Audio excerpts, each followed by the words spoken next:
Ladies and gentlemen, I am Yusril. It is the 26th of August 2014, and I'm going to start this video off with, well, a speculation warning, as you have probably guessed from the screen. We're going to be looking at the new Delta Rising trailer that Cryptic put out, about half an hour ago, actually, giving the time I'm making this recording. However, I have no inside sources, I have no inside track, I have no special kind of information. Everything that I'm going to be discussing in this video is speculation based on said trailer. We may well go down to frame-by-frame grabs at some point. Expect any or all of it to be proven wrong in spectacular fashion at some point. Do not go off to the devs and say, "But Yusril said in his videos." I repeat, I have no special inside track. I could very well turn out to be talking complete and utter junk in a few weeks' time. But that said, disclaimer done, let's get on with it. So we'll start with the first scene of the video. A nice alien cityscape, quite a large city as well. Those near-side pyramidal buildings look to be about 15 stories tall if you count the windows. Cryptic have said that we're going to get a chance to explore an alien capital city from a race that we saw in Voyager but didn't see much of. Of course, that covers just about every race of the week, or indeed race of the series, in the entire 7-year run, so that's not a massive amount of help. However, it's a big city. It remains to be seen how much of it will be explorable. You can see in the lower portion of the screen that what appears to be either a path or a river, that orange stripe, goes underground and then reappears near the city. Either it's just not there, or, as I say, it's tracking underground, possibly a sewer outflow of some kind. Anyhow, whether or not we're going to be able to explore this whole thing as one zone, or whether it's just a bit of background, they've got a slight problem with the neighbours. Look at that weapon that's just hit the city's shields. Given that we're looking at a vapour trail of pale blue with a white projectile causing it, the two most obvious candidates are either a quantum torpedo or a tricobalt device. Quantum torpedoes, less likely but potentially more interesting. They're rare in the Delta Quadrant. The only incident I can recall of one being used in the entire run of Voyager was the Cardassian Dreadnought in the episode of the same name. Tricobalt devices, bit more common. The Kellermain developed them independently in blink of an eye. Voyager, I believe, manufactures them to destroy the array in Caretaker, and it wouldn't surprise me if several other races had the technology as well. So unfortunately, while it's possible that this is in fact the Federation, Klingons, Dominion, Cardassians, or one of the other Alpha Quadrant species barraging this city, I'd say the most likely scenario is that someone from the local Delta Quadrant area has just taken a pot shot, which is an extreme way of telling someone to keep the noise down, but there you go. The next scene is a fairly generic shot of a desert planet, although I'd love to know if that structure in the middle of the scene is artificial or natural, and if it's natural, I'd love to know what geological process caused that. Of equal interest, and credit to Sir Boulevard for pointing this out, I missed it at first glance, is the Starfleet officer on the right. Keep an eye on her, she pops up again in the trailer, and as it happens, we've all seen her before, although none of us paid her very much attention at the time. We then get the Voth fighting an unidentifiable enemy, the Borg being the Borg in fluidic space, and a first look at the revamped USS Voyager model. We then see Tuvok standing on the redone Intrepid bridge to go with the redone Voyager model. Couple of interesting points here. First off, obviously Tuvok is rocking the old Jupiter-style jacket, even if I think that's the Odyssey belt he's mixing it with. Flag officer's prerogative, even if he is merely a Rear Admiral lower half, and somehow giving orders to Vice and Fleet Admirals. The science officer on the right in the background, nice little touch to the Doctor, whoever put that in there. Go back and check it, the hairstyle's a dead match for Robert Picardo's in the series. But most interesting of all is the figure that walks out from behind Tuvok in that short scene. Is anyone else looking at her and thinking Cardassian when they see it? Because I can't shake that impression. Could be Klingon, it's definitely not a Starfleet uniform, I'll give it that much. Could be some obscure alien I've forgotten about, but that hairstyle, that uniform tailoring just makes me think Cardassian military. Could be completely wrong, and I'm not going to carry that particular line of speculation any further at all for the moment. And then we get a look at 3 of the new Tier 6 designs. Laughing Trendy has stuck a blog out while I've been recording this, actually. She did it about 15 minutes ago, give or take. It's worth noting, I think, that the Romulan vessel is not the one that's in the dev blog. It has upswept wings. The Romulan warbird in the dev blog has got downswept wings for a start, although a lot of the other design elements do seem to be rather similar.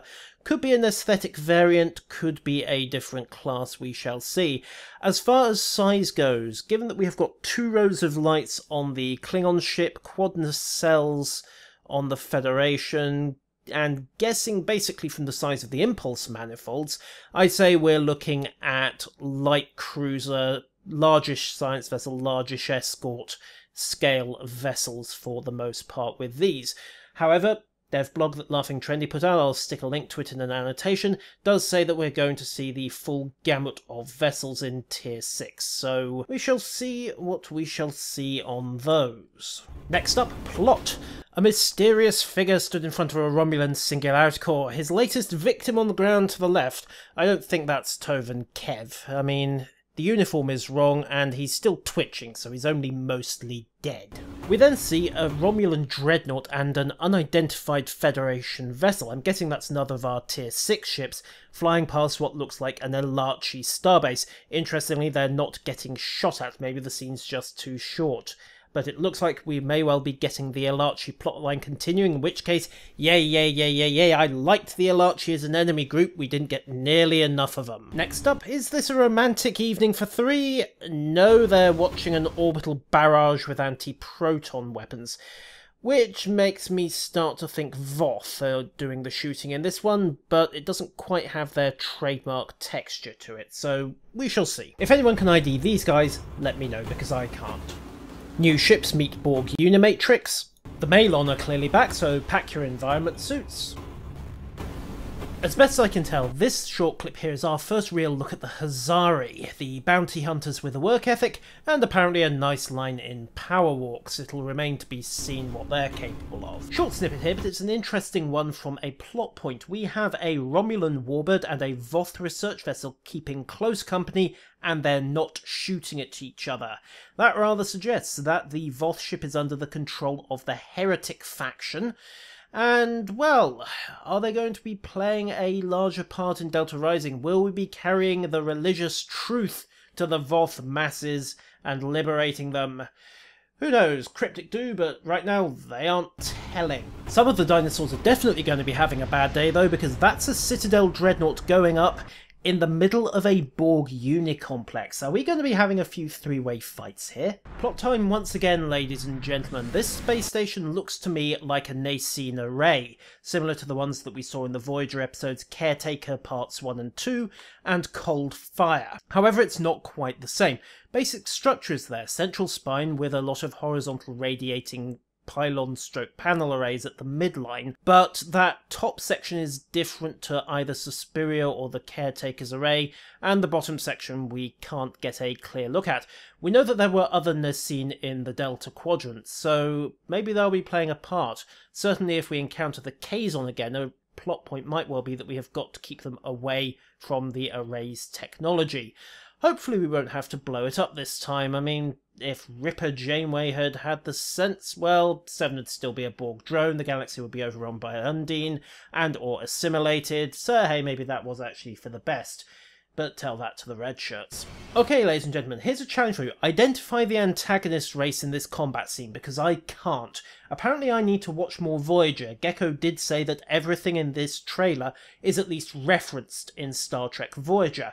But even without that, we've got some interesting tactical information here. First off, new kind of shockwave.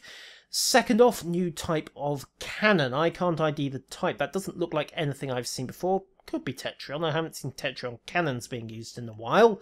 And thirdly, we have an adversary race that is using quantum torpedoes. Think back to the first scene that we looked at in this trailer. I speculated it might be a Tricobalt device, and who that could be. I did say quantums were possible but unlikely, but I hadn't seen this bit to start with. So, it looks like we are going to have an antagonist race here in the Delta Quadrant using quantum torpedoes. They're very likely candidates for that little torpedo to the city at the start of the trailer. Next up, we've got two unidentified starships slugging it out. Foreground one, I can't really identify.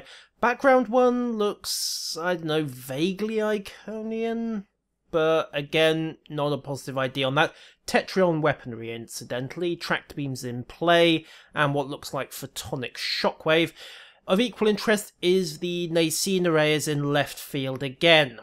So the question is, are we going again to find ourselves in a three-way or even multi-way power scrap over who gets to control the Caretaker race's technology?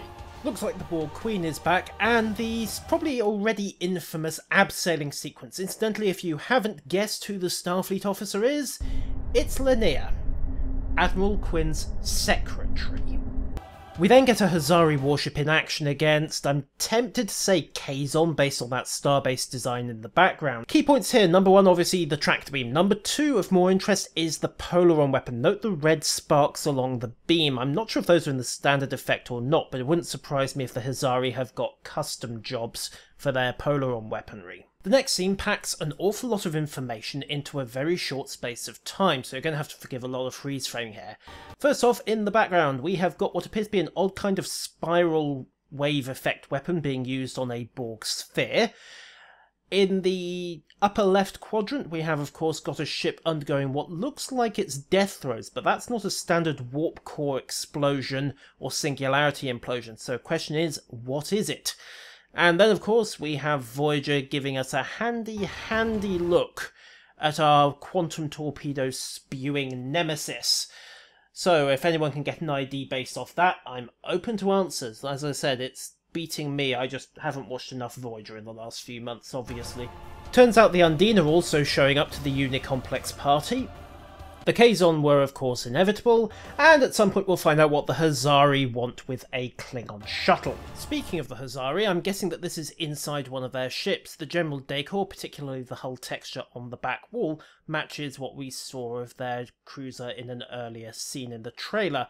However, that does beg the question, what is that inside the gigantic force field? More Benthans, more Voth, more Borg.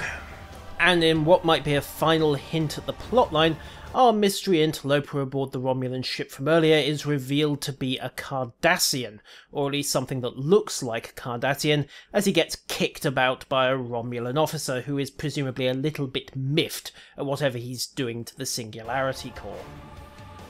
And after a few more smash cuts, we come to the end of the Delta Rising trailer.